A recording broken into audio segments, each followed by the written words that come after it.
Good afternoon, everyone. Good afternoon. Thank you all for taking part in this illuminating program. In 2012, Governor Sam Brownback and the Kansas legislature announced a new tax code, which the a real live experiment. As provost here at the University of Kansas, as a scientist myself and as a former dean of science, I find great value in the scientific method and the notion of experiments. And as faculty will tell you, experiments don't always deliver the results that you might expect and in the anticipated timeline. So as we wait for the long-term effect of the tax experiment, the short-term result, though, is that resources are tight all across the state. And for better or worse, it's affecting the ability of the state to deliver services and fund infrastructure maintenance. You know, the situation, frankly, has many state agencies looking over their shoulder and scrambling for funds so that they can fulfill their mission. It kind of reminds me of a story of two friends. One friend came up to the other friend and said, "Bob, I'm just in an incredibly bad jam. I am so strapped for cash, I don't have the slightest idea where I'm going to get it." And Bob immediately looked relieved and said, "I am so glad to hear that you don't have any idea. I thought you were going to ask me for cash." You know, as provost here at the flagship University of Kansas, I firmly believe that there is nothing more important to the future vitality and success of this state and our nation than higher education.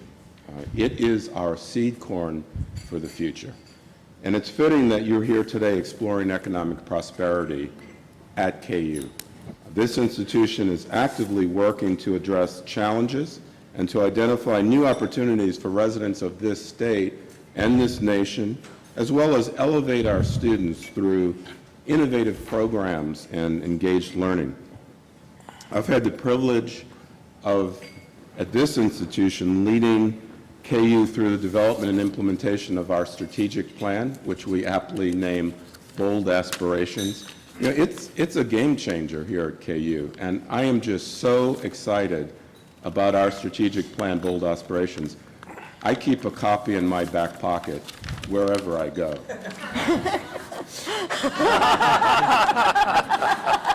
I do have big back pockets. But let me just tell you a few things about what we're doing here through this strategic plan at KU. Bold Aspirations has established 6 goals to increase and really move forward the university, contribute to the state and the world. We're preparing students to be innovators and leaders. We're making our students truly ready as global citizens for an international environment. By valuing and retaining our talented faculty and staff, we are building truly great contributors to the state of Kansas. We're investing in and enhancing research and current and emerging strengths, especially tackling those grand challenges where you have to build synergies because no one discipline has all the answers, and those collaborations are what is absolutely crucial to make a difference in what we call our 4 strategic initiatives. We're demonstrating stewardship with our limited resources so that we can, in an unprecedented way, do more than ever before in the history of the university in infrastructure and development despite challenging state resources.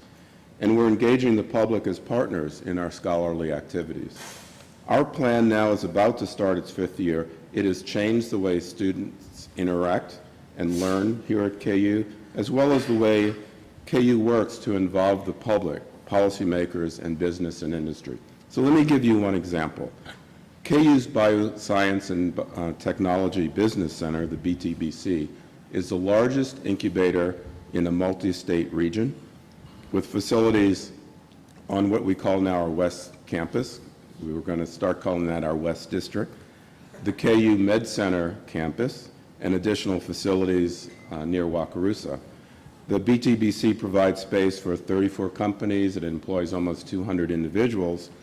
It supports local researchers and entrepreneurs and keeps those commercialization new enterprises here as much as possible to grow Kansas. And in addition, QUIC, which stands for KU Innovation and Collaboration, which is headed by Julie Nagel, is working to partner KU's researchers with industry and potential business associates. We were instrumental in bringing roughly 300 new employees at AIG, a huge insurance conglomerate, to Olathe, and in addition, they're investing in KU to sponsor research around important uses of business analytics to improve how they perform, but also how business in general performs. And the city of Lawrence was recently ranked number 6 in the country per capita in the amount of venture capital. That's a measure of startup activity. So while the deals are not quite at the level of Silicon Valley, the level of activity did surpass noteworthy locations such as Austin, Seattle, San Diego, and Ann Arbor, Michigan. So through this, and in really several other ways, KU provides a transformational experience for its students as it works to elevate the well-being of all citizens in Kansas. And our researchers tackle tough issues, deliver innovative ideas, and build communities and expand opportunities. So thank you all for engaging with us on this important set of conversations today. I know you've shared some intriguing ideas earlier this morning, and there's more ahead with the panel. And without any further ado, I'm going to turn things over to our economics professor, Donna Ginther, who's the director of the Center for Science, Technology, and Economic Policy, and she will be the moderator of this session this afternoon. So thank you for being here in Rock Chalk.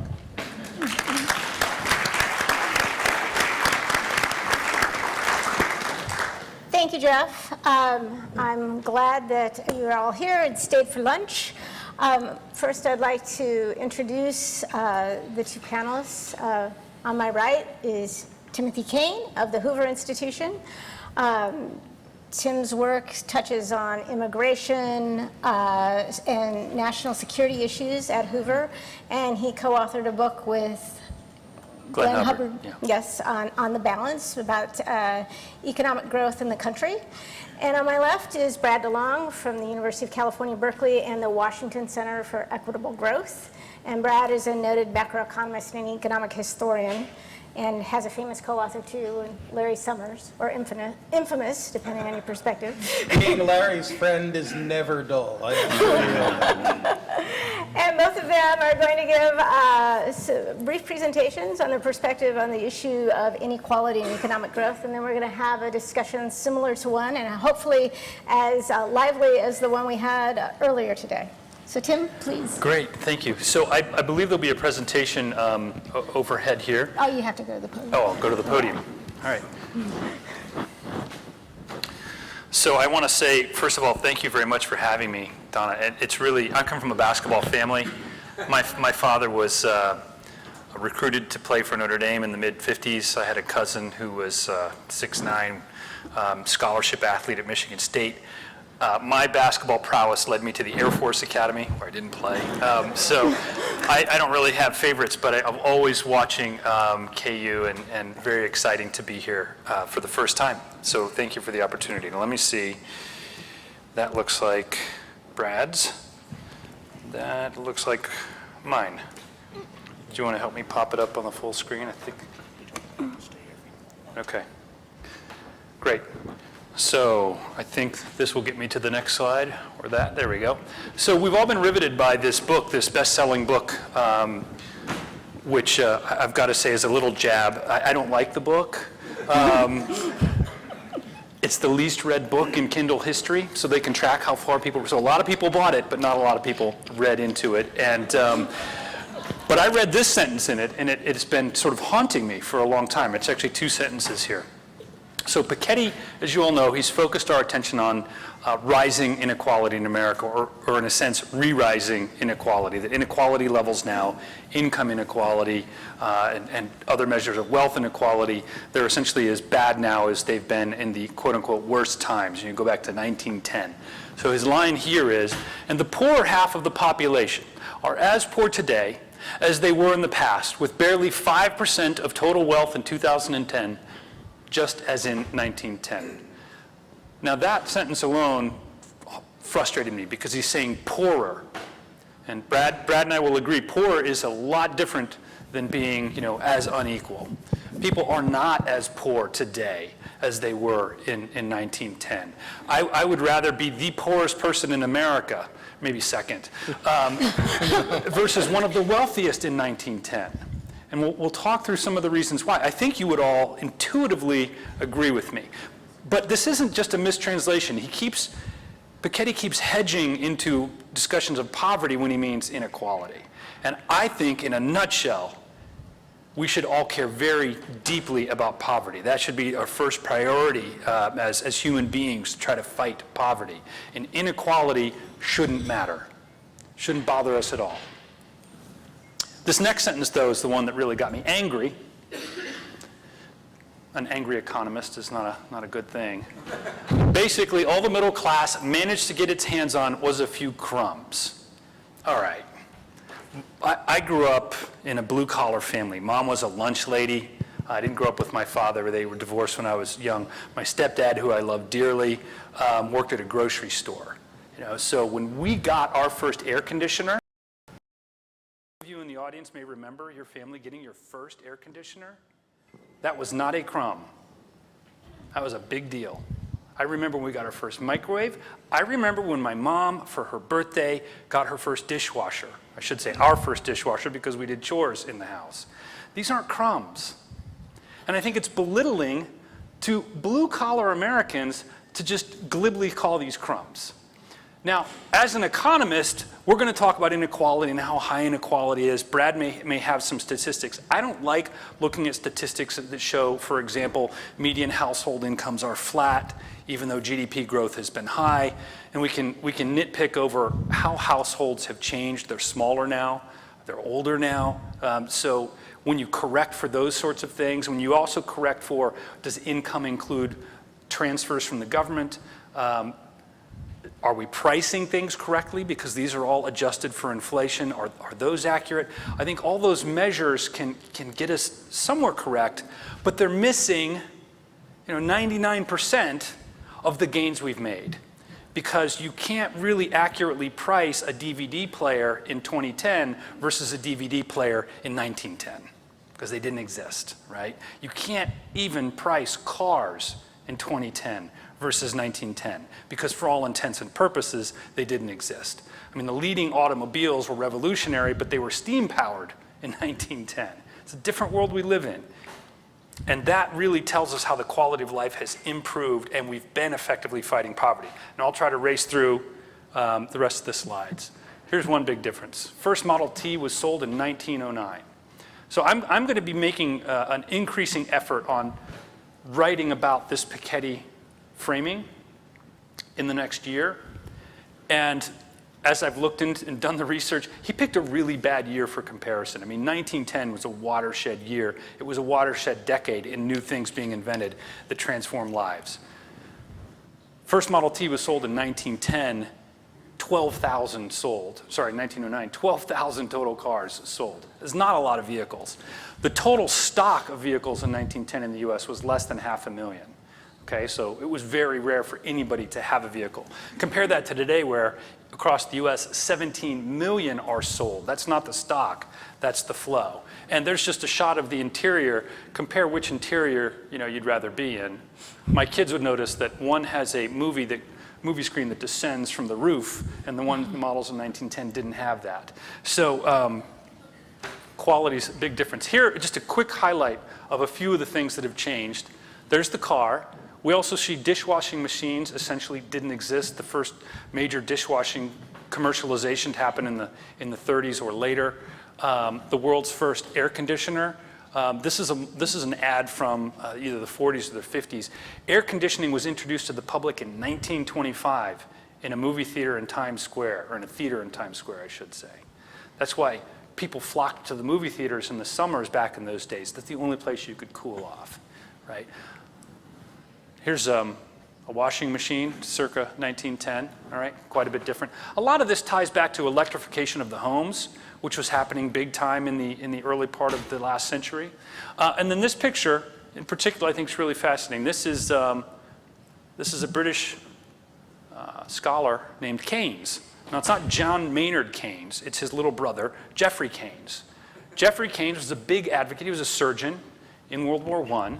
He was an advocate of blood transfusion, which in 1910 didn't exist, right?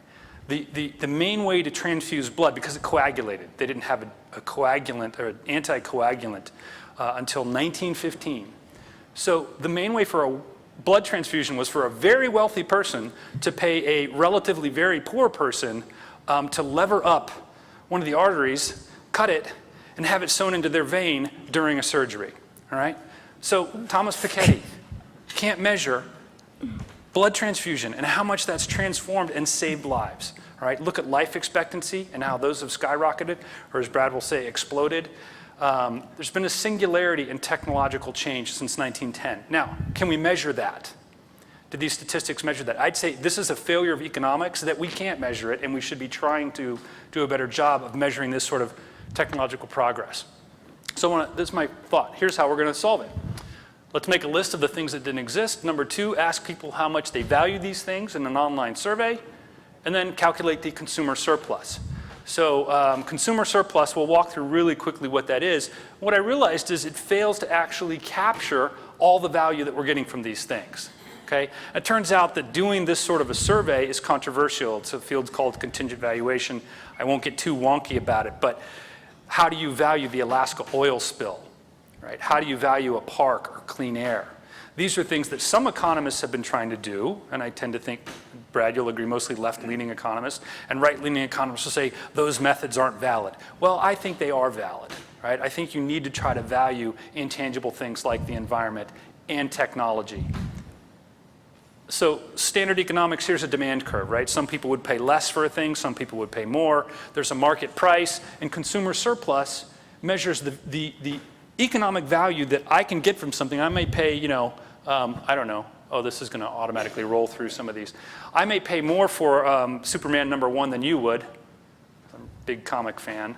But I only have to pay the market price, and therefore I get all this consumer surplus. Well, there's this difference in, if I ask you, blood transfusions. Nah, that's not a good example.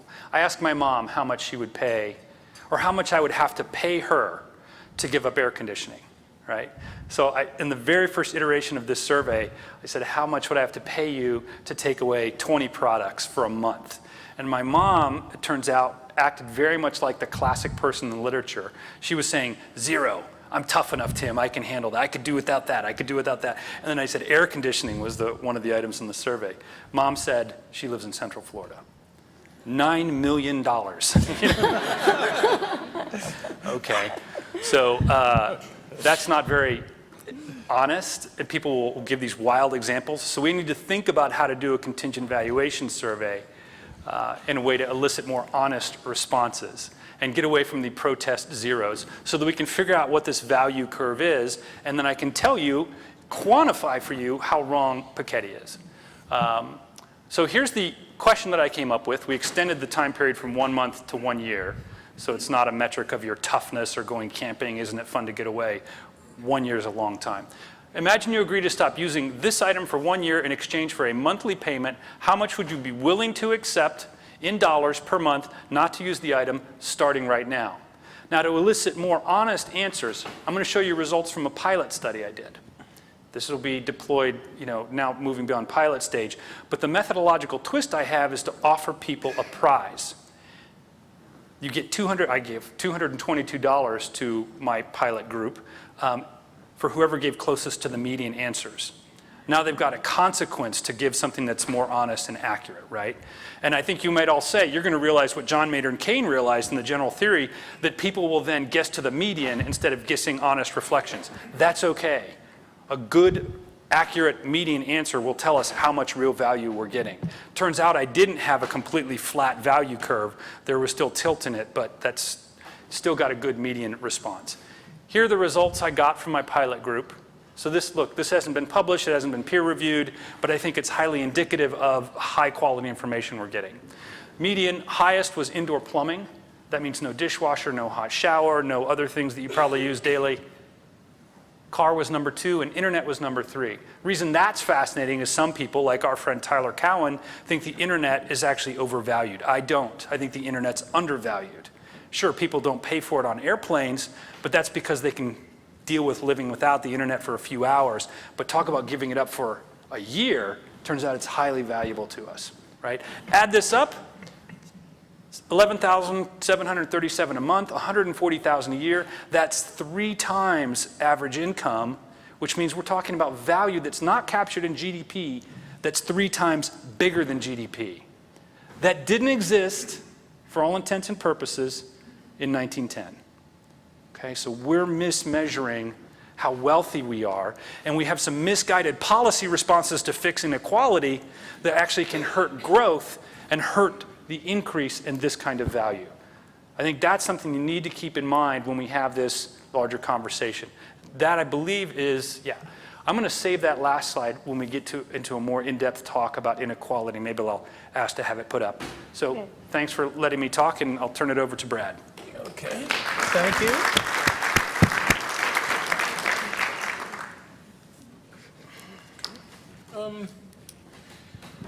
Let me see if I can grab my slides.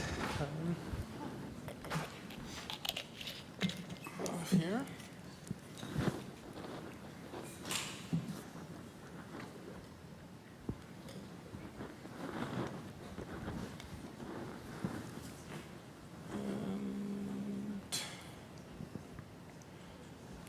Where would it be?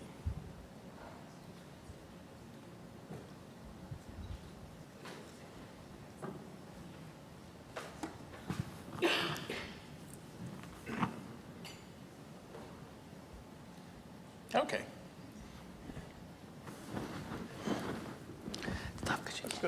Let me skip my economic growth slides because I think Tim did a good and interesting presentation, which I think is largely right.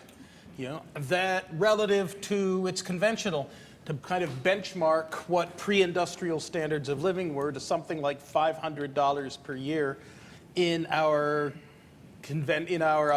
in today's terms. But that really doesn't capture it at all. In some things, we are close to satiated, given your average person in 1500, most of whose time was spent figuring out how we're going to get our 2,500 calories plus essential nutrients per day. Most people were hungry. And those people who were lucky enough not to be hungry were probably wet because their the thatched roof was leaking, and if they weren't wet, they were cold, because clothing was pretty expensive.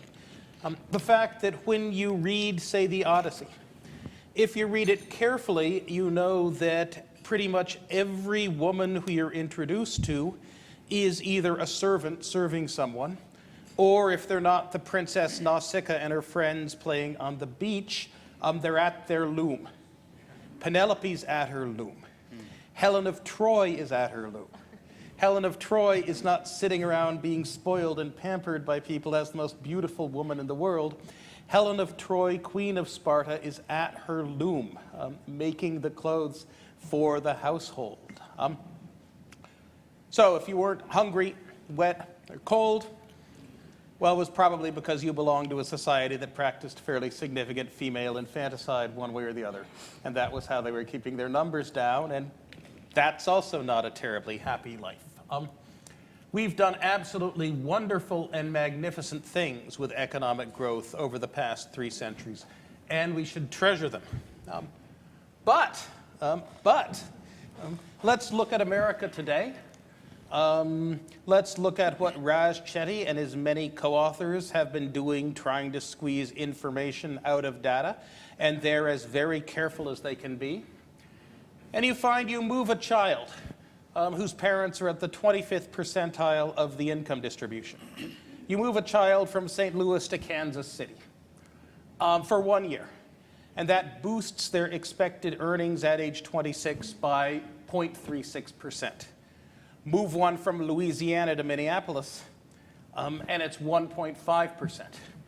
We have enormous and causal county-level geographic inequalities of opportunity, even conditional on income.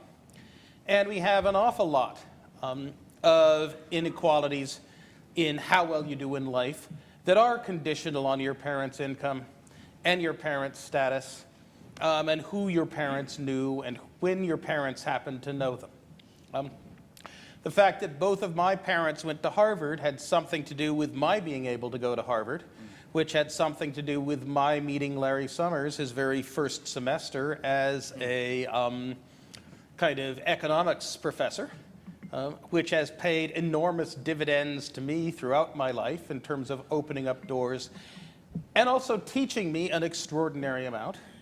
The fact that my grandfather Bill was at one point the richest man between Orlando and Tampa meant that there was plenty of money to send me to Sidwell Friends School, which meant that I was lucky enough to have 2 years of calculus before I headed off to Harvard, which then meant that my freshman roommate, the smartest person I ever met at Harvard in my first semester, Andre Schleifer, thought I was an absolute genius because I'd had most of our math class the same year before.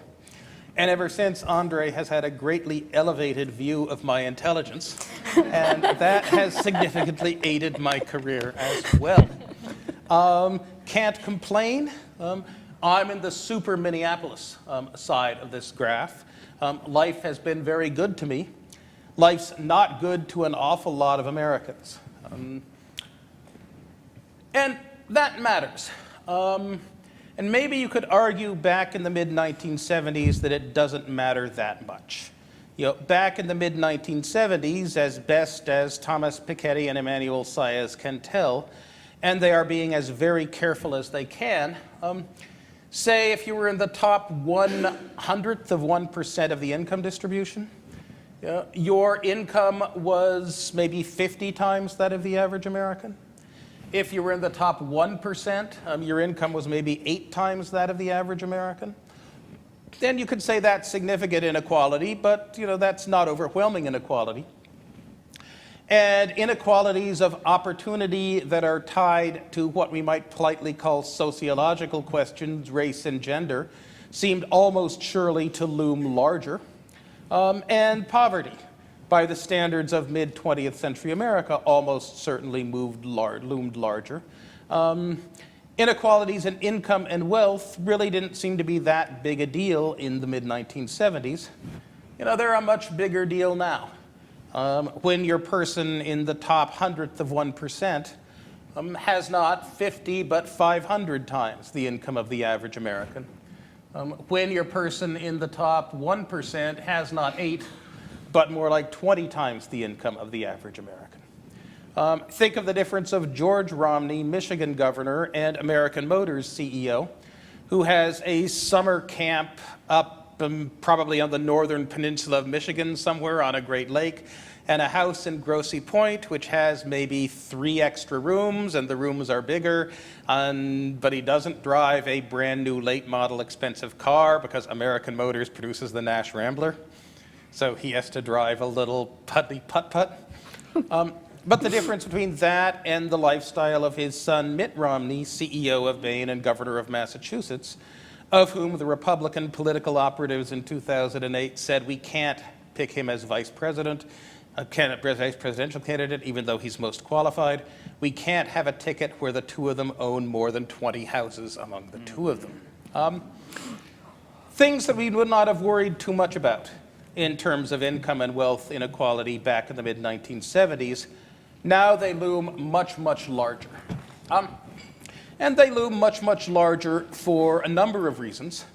The first of which is that as far as any utilitarian social welfare calculations concerned, money spent on them, resources consumed on them, it's absolutely worthless from any kind of Benthamite societal perspective.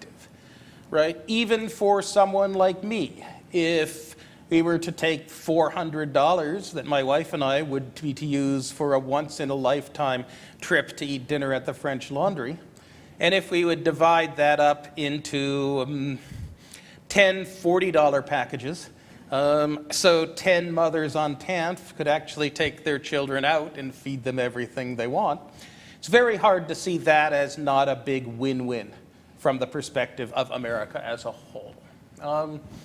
with, of course, caveats for Bill Gates and river blindness and other very high-value investments that our political system can't figure out how to make.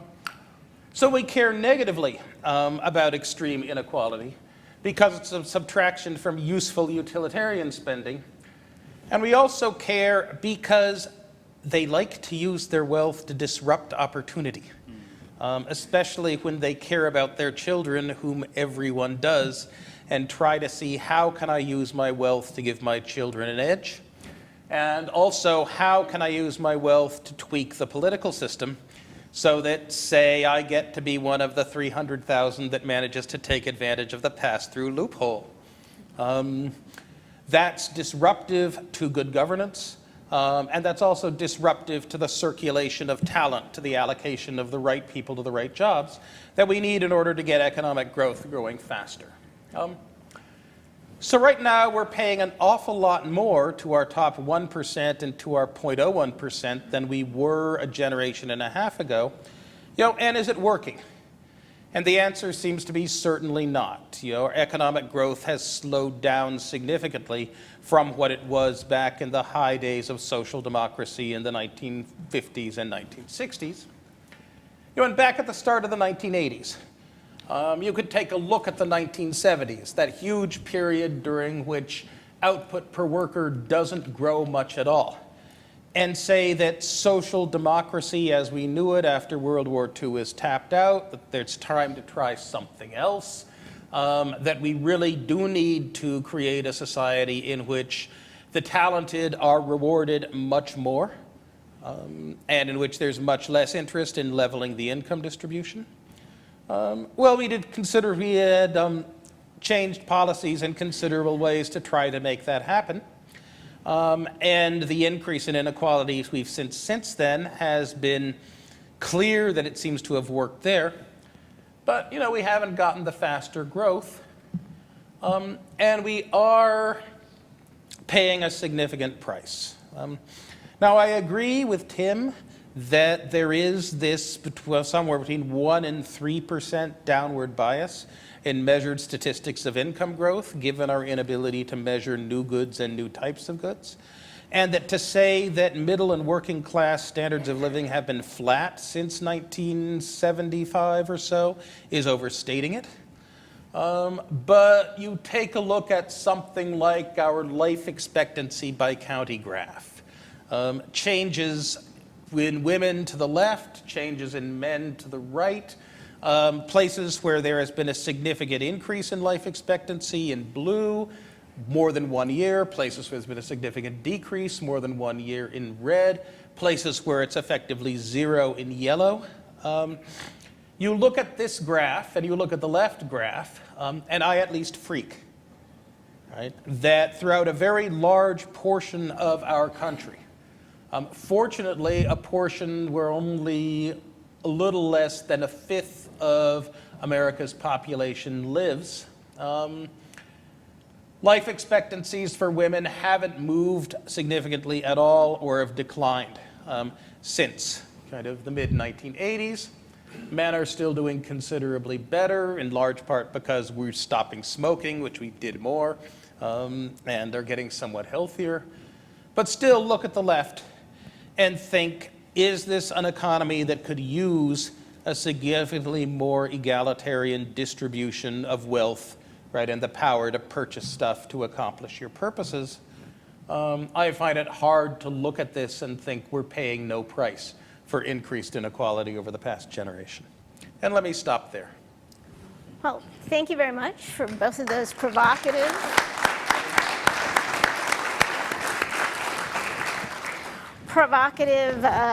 perspectives on inequality. You both come at this from a historical perspective. So where are we at in terms of history? Do we look like the Gilded, are we in a new Gilded Age?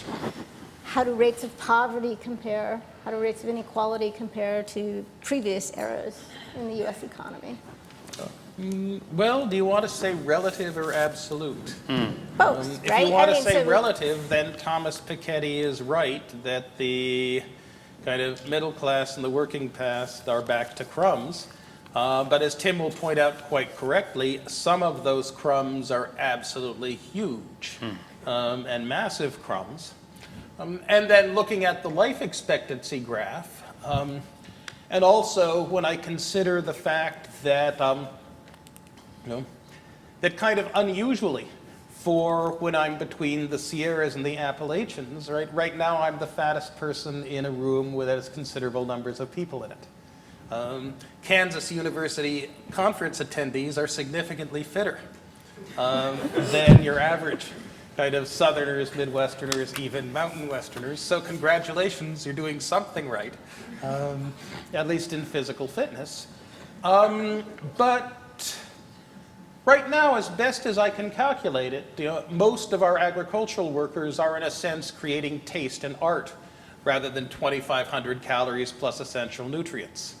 Eggplants harvested when they're 4 inches, handmade artisan washed rind cheeses, the grass-fed, grain-finished, 42-day Omaha-aged steak, which I actually ate last week, but not in Omaha, in Portland, Oregon. We're down to 1% of our labor force growing calories plus essential nutrients. We're at way more than 1% of the labor force trying to deal with the consequences of excess calories, excess sugar, and excess salt for America today. We've gone to the peak of the utility curve as far as sugar and salt production are concerned, and we're coming down the far side. If it's not the Laffer curve, what should we call it? Something else. That's a problem. That's an inequality and opportunity problem. That's a problem only tangentially connected to income and wealth inequality, but it's one that is mightily correlated with it. So you're saying that inequality is correlated with our somewhat unhealthy lifestyles? It's a very unhealthy lifestyle, right? Okay. In many ways, All right, so let's give Tim a chance to weigh in. So I'm suspicious of the inequality growth link. I'm not sure it's wrong. I'm just not convinced it's right. I wonder a lot about the fears of the damage of inequality. What I think the difference is historically, and this isn't just going back 100 years, the U.S. economy today, I think one of the challenges is we've seen a growth slow down. And it's a real puzzle why we're growing at 2% per year instead of 4% per year.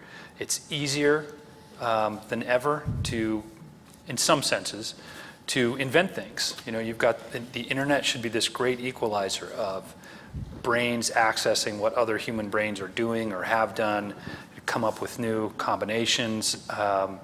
So that's a real puzzle, why there's been a growth slowdown. And my mind goes to that, to think, why are we growing at a slower pace than in the 50s and 60s? One theory is that we as an American society have already plucked the low-hanging fruit. We discovered how to electrify. We invented indoor plumbing. Those are some of the things that are the most valued. So maybe we're just getting incremental improvements. But I think Brad and I would agree that the internet is a general purpose technology on par with electrification, and reaping the gains of that, we should see that go higher. I think that will do more to fight poverty than redistributing. I'm not against redistribution. I just think you can also, there's a curve where you can go too far on redistribution, right? Your taxes can go too high, and you can discourage work and investment. Are we there? Are taxes too high to discourage work and investment now? I think their bigger issues are in regulation. I don't want to get into a tax debate here, and I think you guys had a very good one earlier that I'm not going to add much to. But let me talk about one of the wonders of Lawrence, Kansas, which I saw last night, which was a beautiful downtown. And there's a death of towns in America, and to see how wonderful civic life is here versus a world of strip malls and super malls. And as I was mentioning last night, if you've been to a mall that's died, which is sort of the neighborhood where I grew up, it's amazing and it's sad. But this notion that malls and superstores and big box stores are pulling away from towns, pulling the life out of towns, a lot of that's because of the institutional setting favors big companies. And this is where I think Brad and I are probably on the same page, that I think the reason we're experiencing a growth slowdown is it's harder than ever to start a company, right? The regulatory burden is very high on small businesses. The compliance burden is very high, and it's not as high for a bigger company. Occupational licensing is one where you see a consensus on the left, right, and center. You see the Obama White House and his economic team warning that this is dangerous, this is bad, and if anybody needs an explanation, 30% of occupations in the US, or 30% of jobs, are now affected by a requirement to have some kind of a license. So in many states in the country, if you want to open a nail salon, you have to sit through hundreds of hours of mandated training that the state has required. Other states you don't, right? And these are protectionist measures in the worst sense, that they're not really protecting consumers, they're protecting the established businesses. Now, a few decades ago, it was 10% of jobs required an occupational license. Economic studies say that causes, when you have an occupational license requirement and you compare the jobs in a state without those compared to one where you have them, you have fewer jobs. Rough calculation is the US has 6% fewer jobs than it would without these excessive occupational licenses, right? 20% in a state without licenses gain in jobs versus the state that has them. You apply that to 30% of the occupation, so roughly 6% loss of jobs. That's a lot. And I think that is growing and is slowing down our economy. So I'd say that's a big difference in a historical context. Okay, so to follow up, so you're arguing that regulation has creates a drag on the U.S. economy. Are there other policies that you could speak to, Brad or Tim, that might address, let's step away from inequality, that might address the slow growth? And to sort of weigh in on that, you know, I'm a labor economist, and one of the striking figures that I present to my class, some of whom are out here, is that there's been a decoupling of economic growth and productivity growth, of wages and productivity growth. I mean, is there some policy that created this result, or can we explain this from a macroeconomic perspective? Let me go first, Brad, and then I want to get your thoughts on it. There has been a decoupling, but a lot of the loss of wages has been absorbed by benefits, particularly health benefits. So there's an index put out called the Employer Cost Index, which is rising dramatically over a long time period. But a lot of that has been, the bulk of it's been the rise in healthcare costs that companies are footing. So I think some of that is an illusion in a sense. The take-home pay doesn't capture that. Of course, you know, I also argue that take-home pay can buy a lot more than we're able to measure. As far as other policies, I would echo earlier how important education is. And when I think about inequality, I don't worry as much about the inequality of outcomes. I worry that people are starting at very different starting lines, the inequality of opportunity. And for as much as I think higher education is great, I think lower education is really the important battleground in a sense. And the one statistic that haunts me is that 1 in 7 American adults effectively can't read. Now, you cannot complain about inequality among 30-year-olds in incomes when 1 in 7 of them can't read. You're not going to get equal incomes or equal wealth. There's a failure in our educational system, and I think we're failing to empower students and parents to make their own choices. So I'm a big advocate of charter schools. If we distributed vehicles, talking about distributions, if we distributed vehicles in this country the way that we distribute education, there'd be a revolution, right? If the government told you, oh, here's the right car dealer for you, like we tell you, here's the right school for you, and not only that, here's the right specific car for you. We're going to pick your school and your teacher. You don't have any choice in that.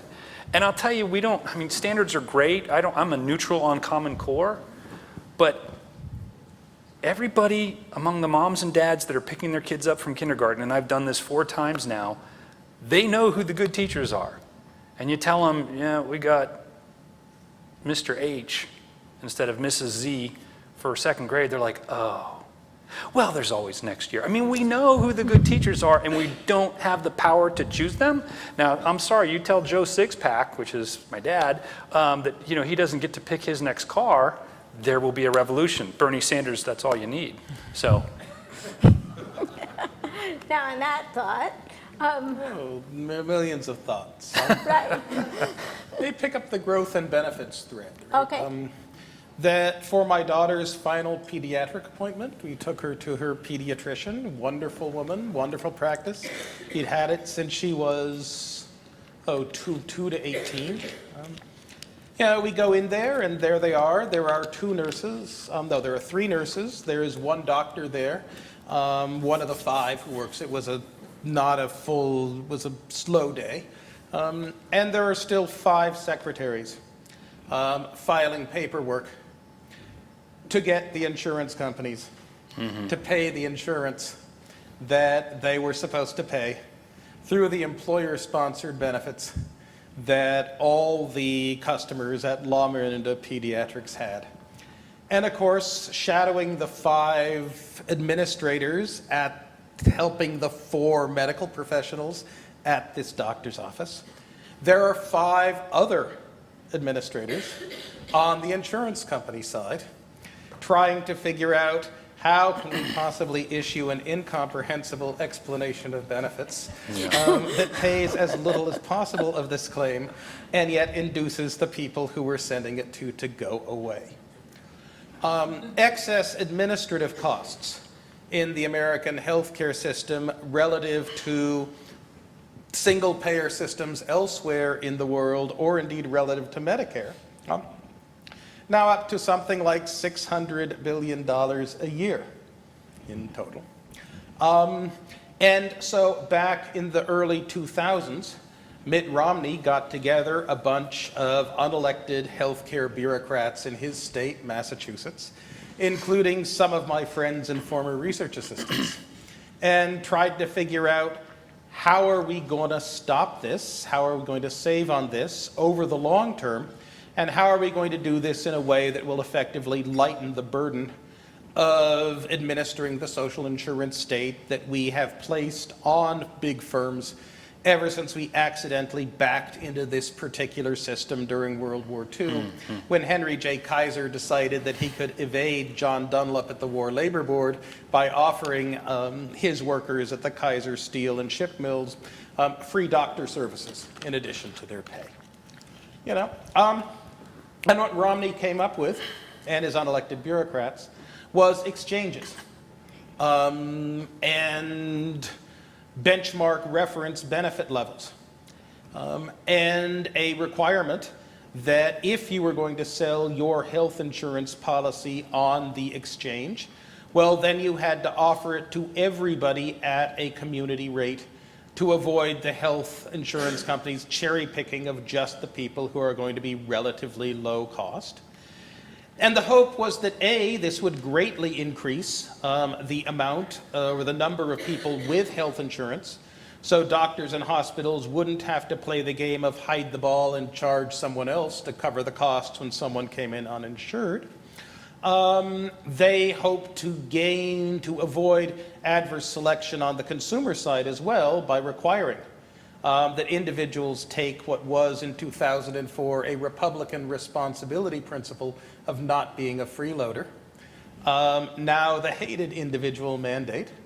And they decided over the long run to make it more attractive to purchase through the exchanges than to rely on your employer, by providing a bunch of tax benefits on the one hand, if you actually went through the exchanges, and in the end, at least take advantage of mammoth economies of scale, and so greatly reduce the administrative load on businesses, on consumers, on the economy as a whole, of getting people their health benefits.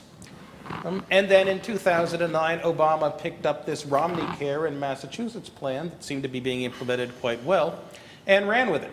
And it became the hated and loathed Obamacare, even though it was the signature initiative of the guy man who became the 2012 Republican presidential nominee, And the one thing he accomplished as governor that he included in his official Massachusetts governor official portrait. Look at the official portrait, and there's a binder with the caduceus on it that Romney is holding. That's the draft for Romney Care. And then my friends Peter Orszag and Christina Romer in the Obama administration persuaded them to add on another piece, the now so-called hated Cadillac tax, which in the end penalizes firms that purchase for their employees insurance policies that are too lavish, with the whole idea that over time, as inflation and economic growth proceeds, and as this Cadillac tax sits out there, it's in the long run going to make it inevitable and, in fact, money-saving for firms to slowly, over the course of generations, to push their employees into the exchange, where they will in the end have more options than one firm can offer anyway. So an attempt to set in motion a 2-generation long process of getting us out of the situation in which the administrative burdens on small businesses of trying to offer competitive benefit packages And if I want to are enormously tough. I want to add one statistic. Yes. Brad and I both care Yes. a lot about small Yes. businesses.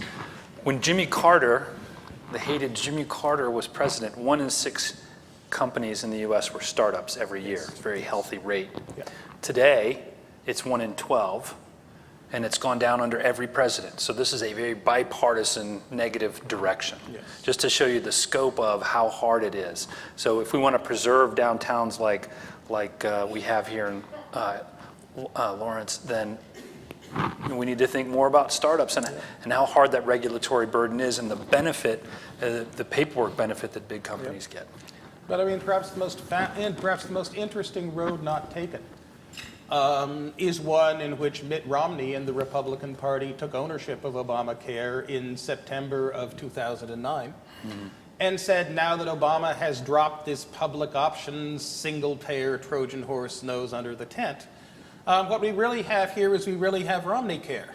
And its success will demonstrate that Republican policy initiatives are substantial and productive. So if Brad, they could be taking victory laps. if during that campaign, I remember the President Obama or candidate Obama ruled out the possibility and attacked John McCain for changing the tax treatment of health care, right? He then turned around and did it with the Cadillac tax. It would be much simpler. The Roadrunner putting a bomb with a very long fuse. I'll agree. I'll agree. But wouldn't it be better? Wouldn't you and I recommend that benefits were counted as taxable income? We would. Just flat out? Right. We would, but as Peter Orszag says, I have to get 60 Democratic senators to vote for this thing. Right. Well, so now in Kansas, things always come back to health care and to taxes. Right now, I'd like to open it up to the floor to see if there are any questions for our panelists. Okay, thanks. I just have a quick one. I want to point out, I live in Lawrence, so I appreciate your appreciation of our downtown, which is largely there because of regulation that the city of Lawrence has put on growth. So we have essentially zoned out the possibility of ever having a mall to compete with our downtown businesses, which is the reason we have locally owned businesses, because big box stores aren't allowed here. And so I'm not trying to diminish your point about regulation. It's sort of getting to another point I want to make, is that when prominent economists like you say the problem is regulation, we have politicians that then take that and don't see the value of any regulation ever at all for any purpose. And we're in this really black and white kind of place, and we are unable to see that every public policy has trade-offs and has good and bad, and we can't even have a discussion about that. And so I don't know if I'm asking you to temper your language or to add something to it, but the problem is not regulation. Regulation got us a really good thing that you took the effort to point out. And so what would you, I'm just interested in your comments. That's a fair point, and I wouldn't disagree with you. So I don't need to belabor it. I think we've done something here to preserve something valuable and good. There, you know, what do we say, Brad? This is an over-defined problem in a sense. So trying to identify those things. If I could extend this, I mean, I don't know if regulation bleeds into education. We didn't get too far into that earlier, but I would endorse, and I think it would be smart for conservatives in general to endorse, in expanding education. And one way to maybe split the baby or to unify the baby would be, let's talk about empowering and spending a little bit more. Careful. Spending a little bit more to provide vouchers or charter, some sort of a charter structure for preschool and pre-K education, right, to empower parents. Because I think that's where inequality starts, which is really what this is about. If that's a kind of regulation, right, set up a false economy or of some sort, then yeah, I'd be for that. Thank you. I would actually challenge that notion. I think equity of opportunity for our children involves a strong and vibrant public school system with access to all. Parents have choice in this state. We have a variety of options for parents to choose from: virtual education, homeschooling, private schools, that can choose whether they want to be accredited through the state process or remain unaccredited and do their own version of whatever they think is best.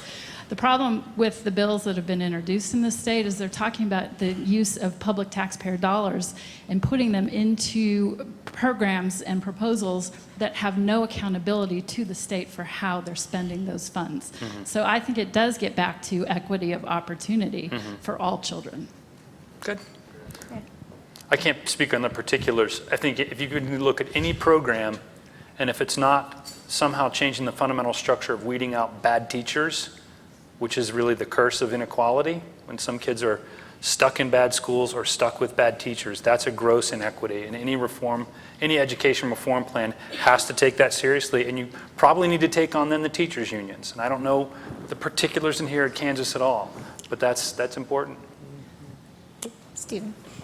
Tim, I was super intrigued by this idea of how much something's worth to take away. Yeah. And do I intuit from your remarks that you have a young family? Well, they act younger than they are. Okay. But yeah, we have a 20-year-old to a 9-year-old. Okay. Well, so here's my question. How much would we have to pay you to move your family to a low-income neighborhood, say, in Chicago for 5 years, and live on that income and be participant in those schools, Yeah. take advantage of the health care that's available, live in a housing project? Right. So the payment comes after you've been there for 5 years with your family. Yeah, you wouldn't have to pay me as much as you'd probably have to pay the kids. So Well, it's a package. Yeah. And the kids are the ones who are going to be on the street probably. So to turn this more into a policy question, so much of success in life, though, is internally driven. And I remember I got a question from one of my children, like, when I was explaining, I didn't go to the best school. That's always not the most important thing. Yes. You have to have this internal fire. And I didn't say that. I was like, I didn't grow up in the greatest neighborhood, but we actually did have good teachers. And I was telling him about, our neighborhood and how few kids went on to college in that neighborhood. And he's like, well, how did you become successful? I'm like, some of it was because I wanted to be and because I had parents that were engaged. And we had great libraries. That's one of the saddest things I see happening across America is libraries close on Sundays, or half of the Sunday and half Saturday. And that's a funding issue. I think our libraries need funding. So Right. if they have good libraries, I'm in. Okay. And so you would say, so you're not going to tell me how much I'd have to pay you? It doesn't sound like much. Well, Hiromi, my wife, loves Palo Alto. So, and she likes the weather and she likes the diversity. Well, that's part of the price, right? You know what, Brad? We shouldn't get out of this session. We need to talk a little bit about immigration and how important immigration is and how good immigration is, not just at the high level, at every level. It boosts our economy. It makes inequality look worse. There's a recent study that came out that said about 25% of measurable inequality, Gini coefficients, is because of immigration. And so some people think, well, gee, that's why we need to restrict immigration. I think that's wrong-headed. That's why inequality is not the right measure, poverty is the right measure. And if you're helping people get out of poverty, whether it's nationally or internationally, you're doing God's work. So I'm going to press you on this, Tim, because we don't have charter schools in Kansas, but they do have them in Missouri. And so one of the most successful charter schools in Kansas City is Academy Lafayette, which is a French-speaking immersion public school. Yes. who takes advantage of that French-speaking immersion public school? It's not the disadvantaged students who are, it's the wealthy have carved out their own charter school. And so how do we prevent the very successful from just working the system to continue to target resources to the very successful? No, the very successful will work the system. Right. That's one reason they're very successful, that they're good at working the system. In general, the great fear of charter schools is that it's going to promote people who are much, much better at taking public money that's scanned in a context in which those deciding on where the money is going to go aren't perhaps the best consumers. And this is a huge and massive problem in education and elsewhere. Like, for example, the decision we collectively made back at the end of the 1970s. That right, in the 1970s, KU was free, right, essentially. Tuition was absolute pennies. You pay room and board and maybe for your books and maybe a very small amount, and you come here if you can get in, and you get an education. And at the end of the 1970s, as state budgets became under pressure with inflation and so forth, people decided that by and large that was unfair, that KU graduates are on average going to be relatively rich people. They're going to do relatively well in the future. Why should your average farm laborer out in western Kansas be paying for the children of the doctors and accountants of Johnson County to come and get a truly first-class education? And so we're going to start raising the cost of college so that now KU's tuition is on the order of $10,000 a year? More than that? $15,000 a year? All right. 13, 14, okay. Plus room and board.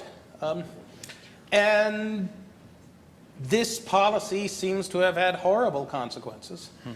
First, because a lot of people who really ought to go to four-year colleges in America today aren't. Take a look at the student debt they'd be incurring, take a look at the risks, worry about what kind of job they'll get, decide not to.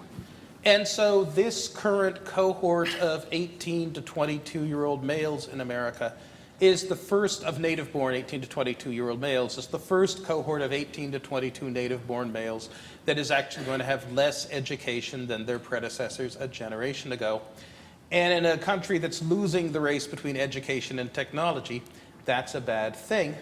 Plus, underneath, you've had the growth of a great deal of for-profit universities, which are very good at selling themselves, especially to students who are going to some degree on the government's dime, and rather bad at actually teaching people things.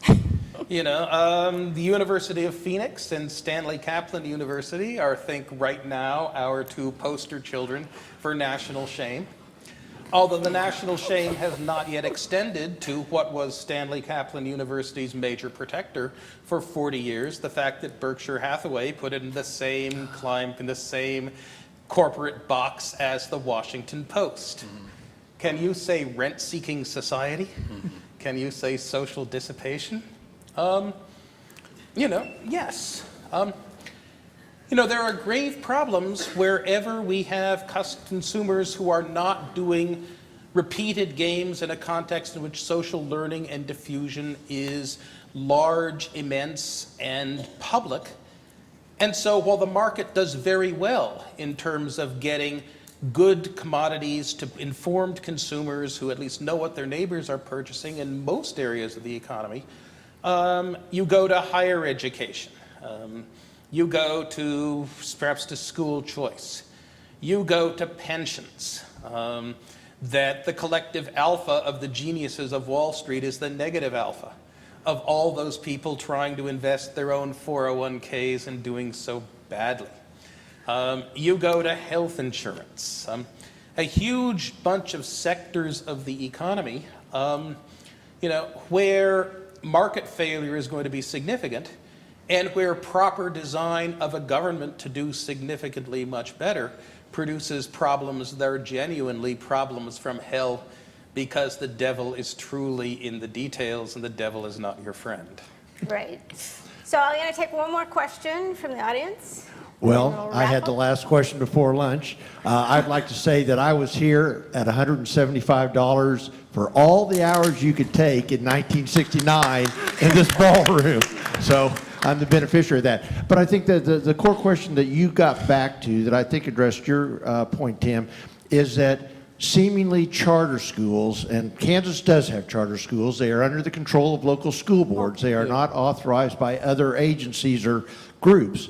That the charter school record is very poor the broader you have in authorizers, and it goes back to your point, is that the profit motive starts driving the charter school choice as compared to real education. Advertising budgets go up, CEO payments go up, building rents go up. There are very few charter schools, very few, that are outperforming public schools when you take into account a similar group of students. And so with that, I just think I feel grateful in Kansas. We haven't been barking up that tree, but there will be pressure on Representative Rooker and others to do that. But I think from educating kids, it's the wrong way to go, and I agree with her statement that the true equity is a strong public school system. No question, just a comment. Of course, it's a lot easier to say that if you're representing Johnson County. It's a lot easier to say that. Donna, thank you so much. Thank you so much. Thanks, everyone. I'm going to take a few minutes to thank people and wrap up. You can sit here or you can sit here. So this, it takes a village to run the Kansas Economic Policy Conference, and so I'd like to acknowledge everyone who helped pull this year's conference off. How many have been here in the past? We have lots of repeat customers. What do you think of the new format? You like it? Yeah? Yes? Okay, great. Thank you. We'll be surveying you as we always do. First of all, I'd like to acknowledge our sponsors. Thank you to the Provost's Office for providing support, and the Kansas Health Institute.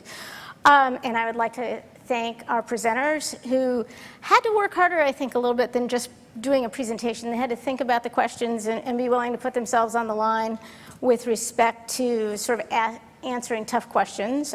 Ken Chris, Gary Brunk, Patricia Clark, Shannon Katsaretis, I always have trouble stumbling over that name, Shauna Chapman, Senator Denning, Representative Rooker, Jim McLean, who did a great job of moderating this morning's discussion, Brad and Tim. And I want to thank the co-organizers, Jenna, who's sent all the emails and worried about all the logistics, Susan Mercer, who helped with this, who is unfortunately in Korea, having a good time, I hope, Zan Weedle and Jenna Ginther. I think today has been today was designed to be a series of challenging conversations. Because when you think about redistribution, people have knee-jerk reactions, right? We think about poverty is something that is here, it exists, but it's hard. It's a tough problem to address. I liked what Tim had to say about there's a difference between poverty and inequality. Inequality is harder to deal with, but poverty is something that we really need to think about. And I was hoping that you'll agree today, sort of brought to light some of the issues facing people in Kansas, and especially children in Kansas, when it comes to poverty and inequality. There's a program that Harvesters run. It's called the Back Snack program. Anybody familiar with Back Snack? Right. It's backpacks that Harvesters sends to school on Friday with food, so those children will have meals over the weekend and come back to school ready to learn. Think about that. In a country, as Brad said, where 1% of the population is engaged in producing food, and in some cases people overconsume food, where we are sending thousands of backpacks home in this state and in Missouri to feed children, why is that happening? Does it have something to do with the reduction in TANF rolls? Does it have something to do with the reduction, the decoupling of applying for TANF and applying for SNAP and applying for Medicaid? These, if you think about poverty, those are the low-lying fruit, right? If a kid's hungry, they're not going to learn, no matter how good their teacher is. So these are the types of questions that I was hoping that we could start to grapple with today, and I think we did a fabulous job. And I was very impressed with how Patty Clark pointed out the rural-urban divide, because, northeastern Kansas is growing, and, the business center, entrepreneurship is growing here in Lawrence. But what about the rest of the state, and what are we doing for those families in the rest of the state? If we close schools, if we close hospitals, that part of Kansas is just going to get smaller and smaller. We'll really get back to the Buffalo Commons. Finally, I want to thank Senator Denning and Representative Rooker for their very frank, open discussion of the policy environment in Kansas.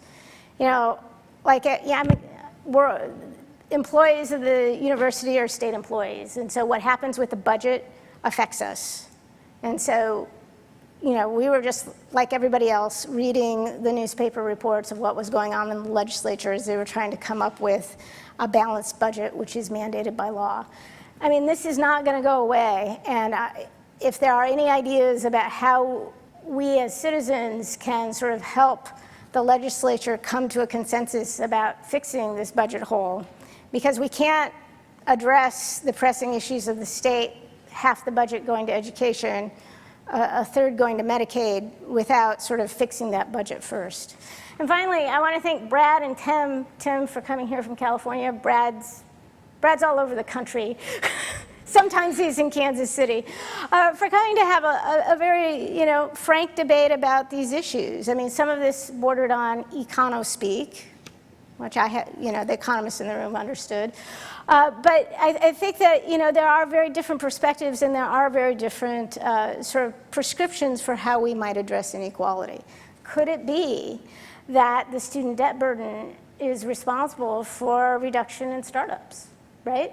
If people graduate from college indebted, they're going to be less likely, they're going to have less availability of capital to actually become entrepreneurs and start new firms. So, I mean, these things are all connected. This has been a great opportunity to explore these issues, and thank you all for coming.